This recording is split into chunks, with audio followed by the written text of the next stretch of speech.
ओम शांति। आजिर प्रातः मुरली 20/8/25 मूल्यर सारांश मिठे बच्चे श्रीमतरे चली समस्त को मुक्ति जीवन मुक्ति पाइबार रास्ता बताओ। सारा दिन भितर यही धंदा करुथाओ। प्रश्न बाबा केउ सूक्ष्म कथा शुणाउचंदी जहाकू बहुत भल भाव बुझिबा दरकार। उत्तर सत्ययुग होछि अमरलोक। सेठारे आत्मा गोटे शरीर परिवर्तन करी आउ गोटे नहीं थाए किंतु मृत्युर नाम न थाए। सेइथिपई ताहाकू मृत्युलोक कुहा जाए नाही। शिव बाबा हेउछंती बेहदर भावना बेहदर रचना अर्थात सारा विश्व अटे किंतु ब्रह्मांकर रचना एबे केवल तुमे ब्राह्मण माने ही अट। त्रिमूर्ति शिव कुहा जीव त्रिमूर्ति ब्रह्मा नुहे। एई भली बहुत सूक्ष्म कथा बाबा शुणाइछंती। एहीपरी कथा उपरे विचार करी बुद्धि पाई निजे ही भोजन प्रस्तुत करने को हब। ओम शांति। धारणा पाई मुख्य सारांश 1 नंबर आमे समस्ते ब्रह्मांकर नुआ रचना परस्पर हेउछु भाई भौणी। यहाकू मन भितर बुझिबा दरकार। काहाकू कहिबार आवश्यकता नहीं।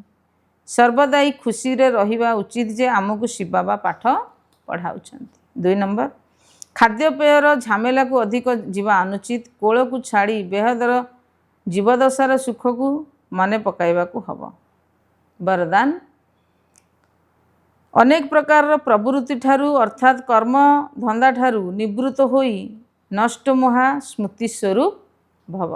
विस्तार स्व अर्थात निजर प्रवृत्ति दैवी परिवार प्रवृत्ति सेवार प्रवृत्ति विनाशी प्राप्ति गुड़िकर प्रवृत्ति यही समस्त प्रवृत्ति ठारू नष्ट महा अर्थात नियारा हेबा पई बाप दादांकर स्नेह स्वरूप को सम्मुखरे रखी यही स्मृति स्वरूप हुआ। स्मृति स्वरूप हेबा द्वारा नष्ट महा स्वतः आसीजिव।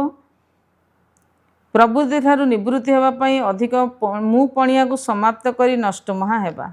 एही भली नष्ट महा हेउथिबा पिला माने ही बहुत कालर प्राप्तिर अधिकारी हेबे।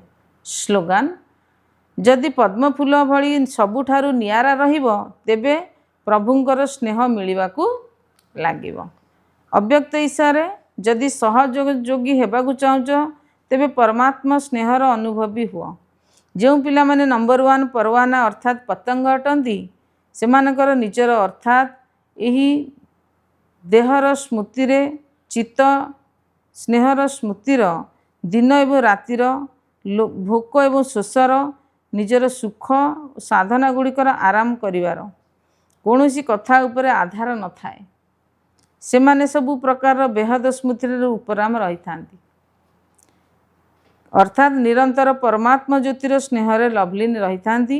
जेपरी परमात्मा ज्योति स्वरूप अटंती लाइट माइट रूप अटंती से बड़ी सेमाने मध्य परमात्मा ज्योति सदृश टिके मध्य लाइट माइट स्वरूप होई थांती। ओम शांति।